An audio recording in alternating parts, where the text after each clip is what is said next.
Alright, so my topic is today C sharp array, and this is my slide.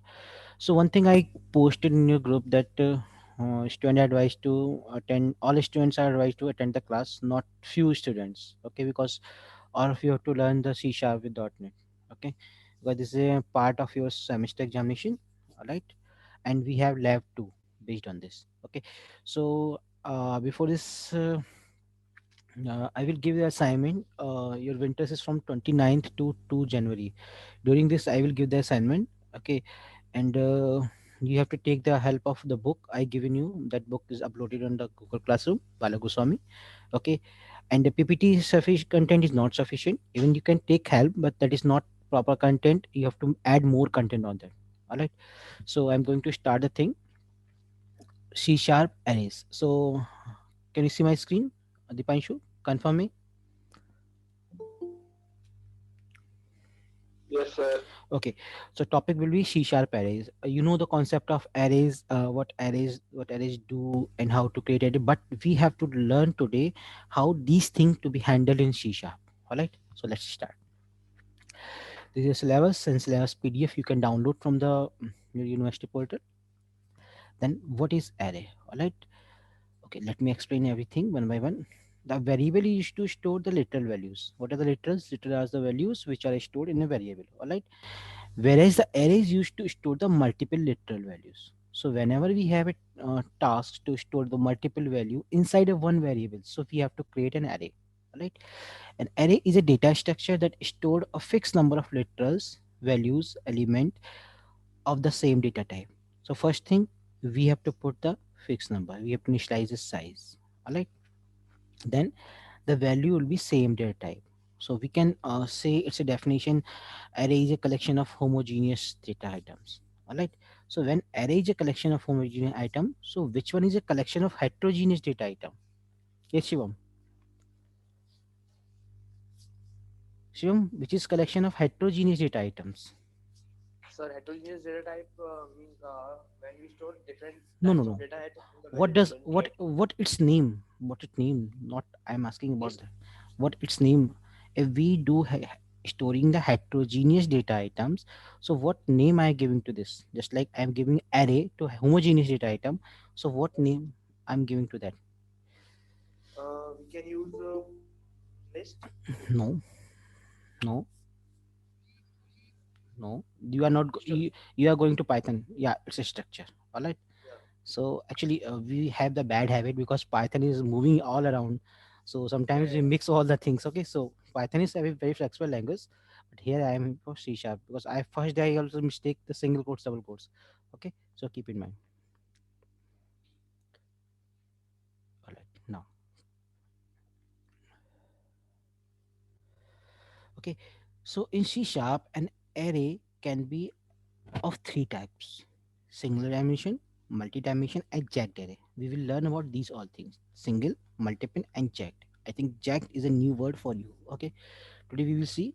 Okay, here you will learn about the single dimensional structure. Means we are going to start from the single dimension. So the single dimension arrays contain the values of same time and its index starting from 0, and the zeroth index knows the lower bound and the highest index knows the upper bound. And higher indexing is size minus 1. Means you have 5 elements, so higher element is 5 minus 1 equal to 4. These concept continue from the C and C++. Okay, now an array can be declared using a specific specifying the type of its element with a square bracket. Check this one, how we do in C sharp. We take the data type. Okay, because we have to tell what kind of array it have, homogeneous, that's why data type, then square bracket, then the variable name. Okay, this is your identifier and your valid name, and you can using the camel case. What is camel case? The first word is small and the first letter of second word is a capital, camel case. So this is for integer array. Similarly, we have string array. So string is data type, then square bracket, then cities. All the cities have the name in string, that's why. So now if we want to do this thing, so this is just declaration.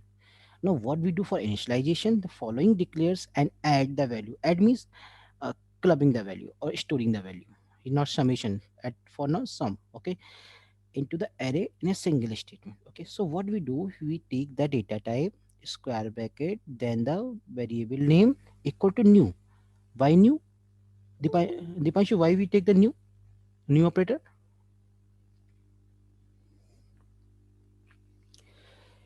Is Dipanshu, why we take the new operator? Hello? Yeah, new operator. Yes, in order to create that a particular array. No, new operator. Lot of background sound. Please mute, please mute, please mute. Shivam, you can tell me what is the name of why we take the new operator, not for array, general purpose. Sir, exactly I don't know, but I think Sorry. to tell that new memory allocation begins from here. Definitely. You know exactly, you know, but you are not confirmed. Okay. The new operator is used to create the memory allocation. Okay. So whenever he create an object, so again create a new, whenever we create a array variable, so we create a new. So what I'm doing here, I'm telling to my computer memory that I have to create a new memory whose data type is int, and I need a five element because it have to declare the size also. After 5, that one you take the curly braces and then you put all the elements. Size matter over here, how many element is there, so you have to put. Similarly, for the cities case, what we have here, cities case, same way we have three cities. So new, again the string, what type you taking over here, same type you taking over here. All right, left hand side and right hand side type will be same. Then three, Mumbai, London and New York. So by this way, the computer memory allocated for three string variable. All right, now if you adding array element at the same time of declaration, then the size is optional. Okay, so one flexibility is given. If you don't want to put the size, okay, and you want to put only data, so C sharp is smart enough, it will judge the size, what kind of size. So what we do, int single dimension array, because this square bracket for single dimension array, the variable name, the identifier, and then the values. So compiler will infer the size based on the number of element inside the curly braces as shown below. So here we have five element. So need not to write a size as we do explicitly over here. All right. Now, okay. So following example demonstrate the invalid array declaration. So we have a valid declaration like this way, and somewhere we have invalid valid declaration. What it have? Someone is joining the class. Who is there? Tarun Saxena. Tarun Saxena, this is last time I am permitting you in late. Okay, because I have very bad experience with the latecomers. Okay, so try to wake up early in the morning. Okay, now so following the example demonstrate invalid array declaration. So what kind of problem is there? It is written in comments. Double slash comment must specify the size. When you're taking the new operator, it needs the size. I mean, size should be over here. All right. Second kind of problem, you take a size of bigger, but we have lesser number of elements. That is different kind of problem. So we have to avoid this kind of thing, invalid array creation. All right. Now, Anko Gangwar. Anko Gangwar, again, you are late today.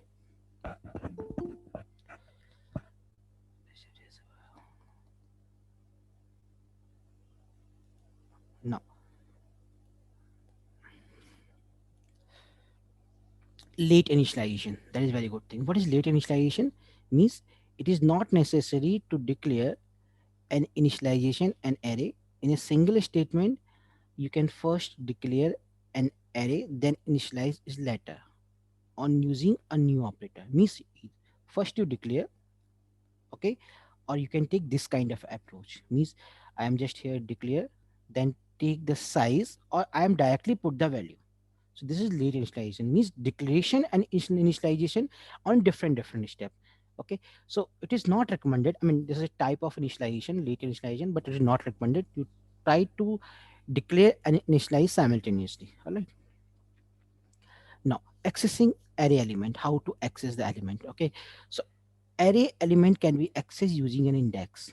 Always keep in mind, we use the loop or we can use the index to access. If you want to access all the thing in one slot, so you can use a loop. Otherwise, you have to put one by one.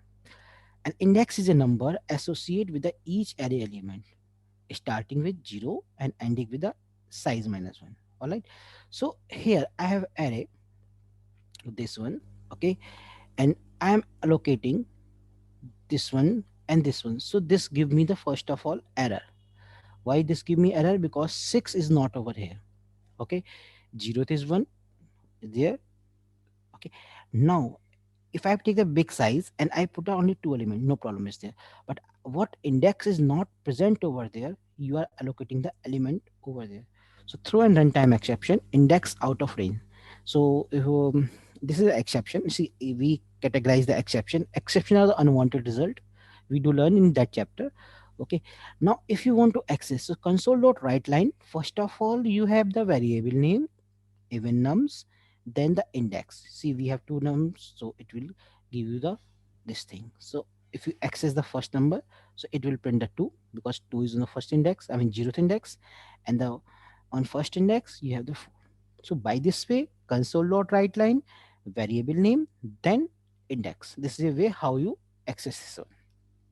Now, accessing array using for loop. Okay, what we do here, we are initializing array first of all, int variable, then values, then I'm initializing the loop for int I equal to 0. So I always tell you when I teaching the for each loop, difference between for and for each loop, that for loop only iterate the index, and based on the index you have to fetch the value. Okay, so for I equal to 0, I is less than num, even nums dot length is attribute, it automatically kind the length of this one. You do not to count 1 2 3 5 6 because until it is countable you can count. When it's going to very higher, so you cannot count, you will take the help of this one, this attribute length I plus plus. Console.write line, variable name, then put the in square bracket I. So I will take the index from the for loop and print the value from the array. All right. Now if you want to update the thing, update the same thing, same number with the addition of 10 on the same index. So what do? We iterate loop once again, pick the old value, add the 10 and update on the same index. So 2 will be picked up, 10 will be added, so 2 plus 10, 12, and 12 will be updated on the same index. So index by index is reading, then processing, then updation is done by this way. All right. Now the for each loop, how to access the value using a for each loop. I again told you for each not required any indexing. For each loop directly access the values of any collection. Okay, so what we say here, again, two arrays, first one even numbers, second one is cities. So for each, here you put the variable in which you are storing the value. Okay, type of type and variable name, then in is a keyword. Okay, then your collection variable. So this is a variable, you can get the value, then here's a collection. So from collection, one by one value will be picked up in the variable, no need to require index, and then you print the variable where you're storing the value. Same way here, where city, cities, console or at least city. So for each loop is better. We don't headache about the maintaining the indexes, don't headache about the maintaining the length. Just put the for each, put the variable in keywords and the collection variable. It one by one pick up and print the thing. All right. Now system.array class. What is system.array class? System.array class is used to implement max, min, sum, reverse, etc. Using this thing, we can operate the maximum, minimum, sum, reverse, etc. Okay, just let's see how we do this. It's also including method for creating, manipulating, searching, and sorting the array. For example, check this one. System array means we take array dot sort. Means array dot sort, then the variable. If I have the 5 integer in nums variable, so what system.array dot class doing, it is give you the predefined method. Okay, just like we have the predefined method in some C++. So rather than writing a code for sort, otherwise you do use this method. I dot sort, then put the num, so this will sort the array. I dot reverse, put the variable of which contain the collection, it will descending order. Then for each, here for each is different. Okay, check this one. This is belong to array, system.array class. This is not independent.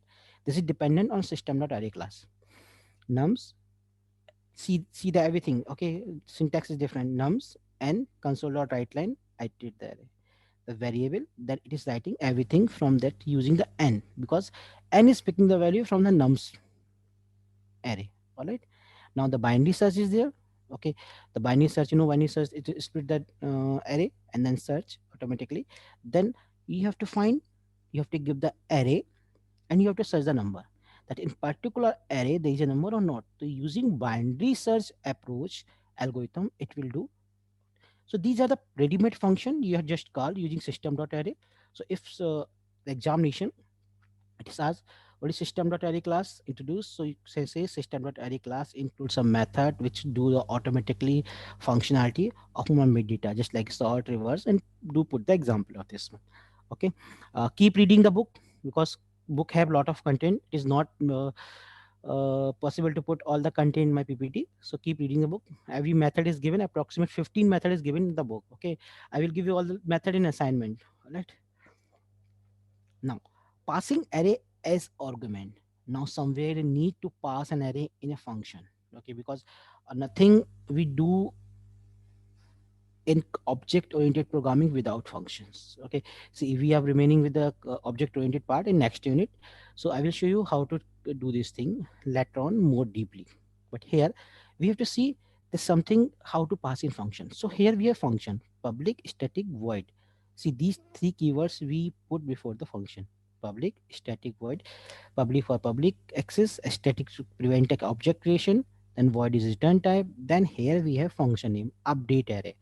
So what we are doing inside the function, same name I will put over here. That it is accepting the integer array. Length must be anything, whatever the parameter is passed at the kind of function calling. This is function definition. What this function do? This function iterate over the length and updating the value by 10. Each number update by 10. So what happened? A number is passed, so it get the number plus 10 and allocating the same length. Okay, so my number is this 1 2 3 4 5. I call the update array and then pass the nums. So what it do, the control goes to here and each number will be added by 10 to 11 12 13 14 15 is there. Then using a for loop, I will printing the thing. You can put all the code inside C# file, right, in same way.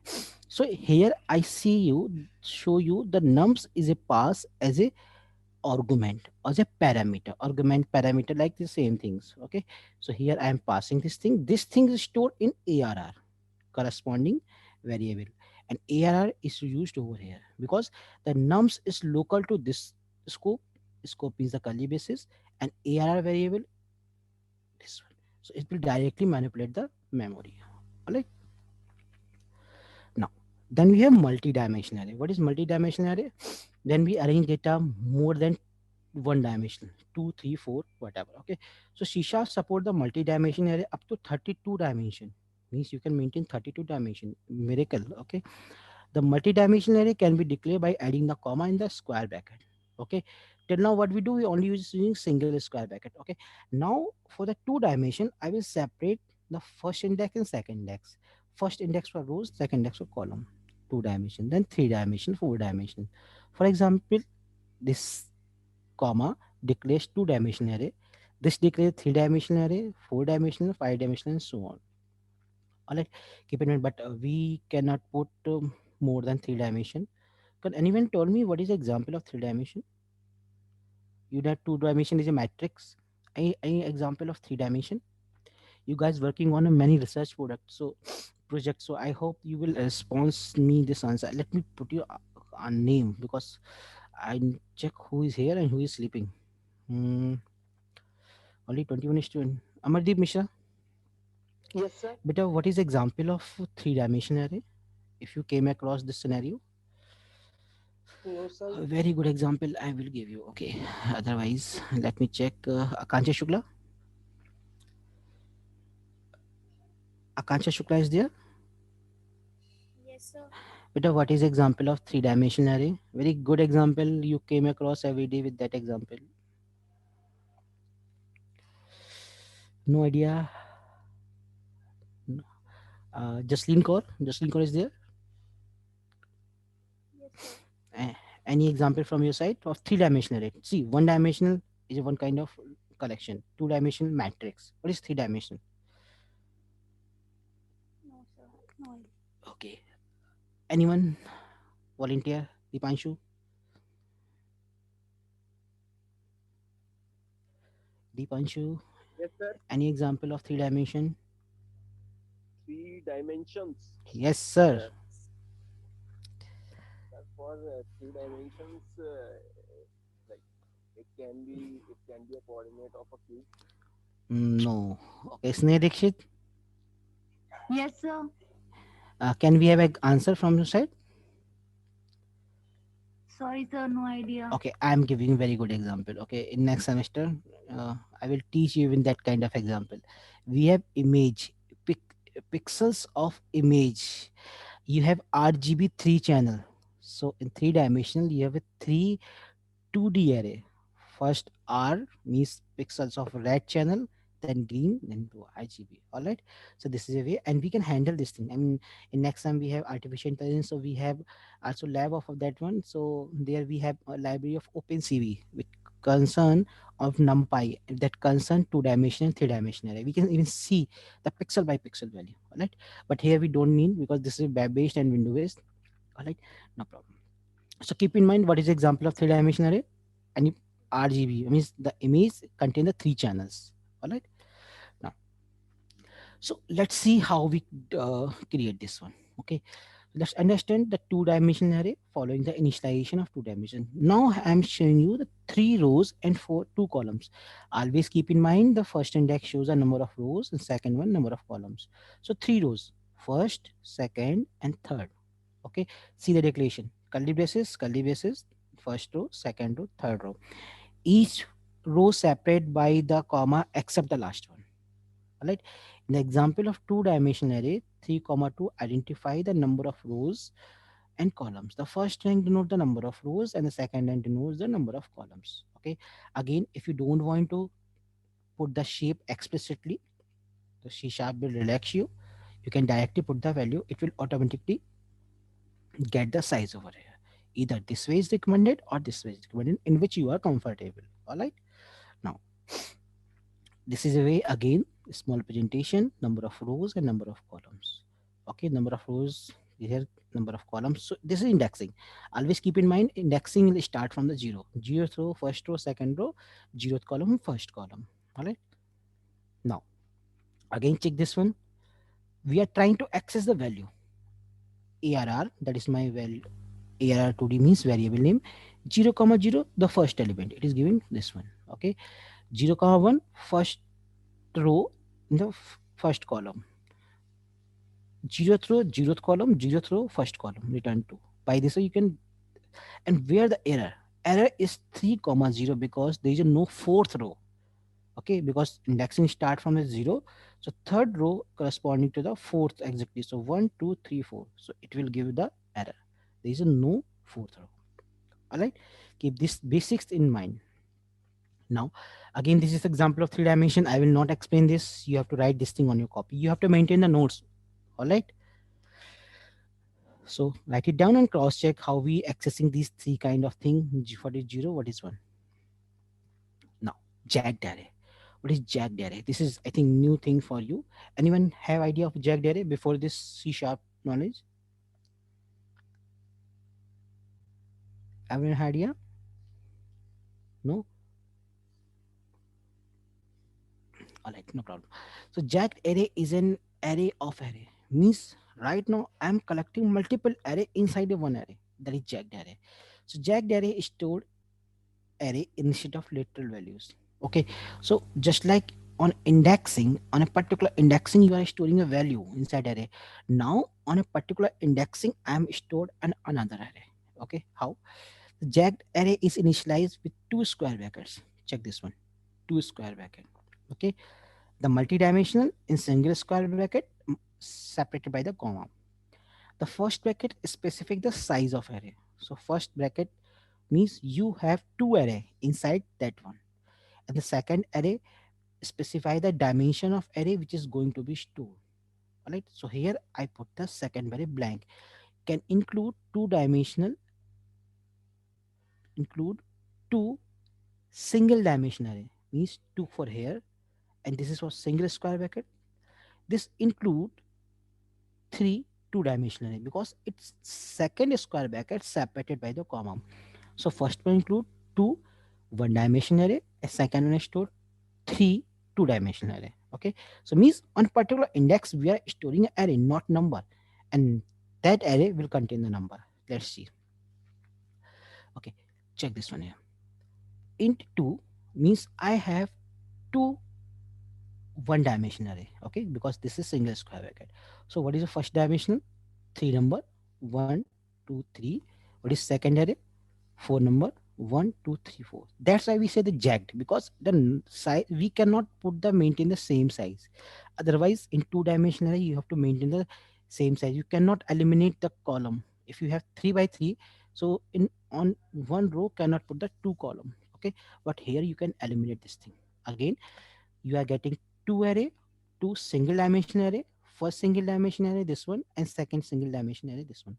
Again, you can access the size of this one, the output. You have to run this thing, all the thing Visual Studio, then cross check. Okay, not imaginary. Similarly, check this one. This is a for loop, how to access same array. This is same array what we have in previous slide, same array with the help of for loop. Again, you have to run this thing. I told you concept, how it is stored. Okay, you have to run all the things on Visual Studio. This is a for loop, and here we have two for loop. Keep in mind, when we have two indexes, so we have to put two for loop. All right. Okay, following jagged array store the two-dimensional array where the second square bracket indicate the two-dimensional array. Now see the case. Here we have two, two, two-dimensional array. Okay, because it's separated by the term. So the first one inside that, the first one have the 3 comma 2.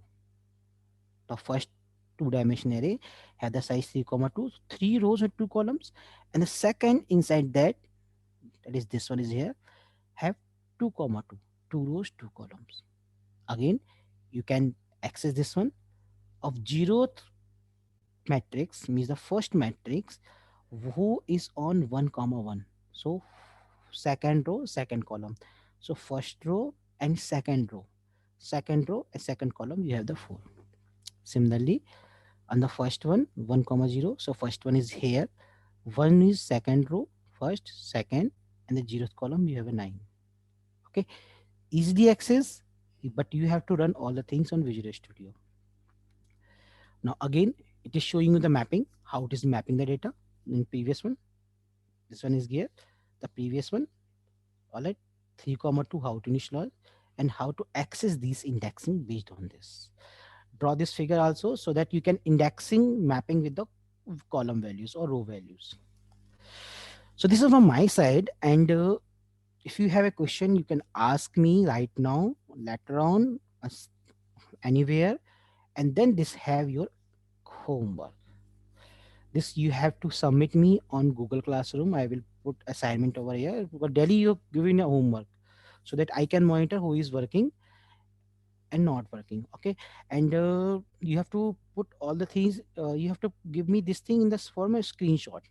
Okay, on your Visual Studio, because I know that one person created a doc file as I will submit me.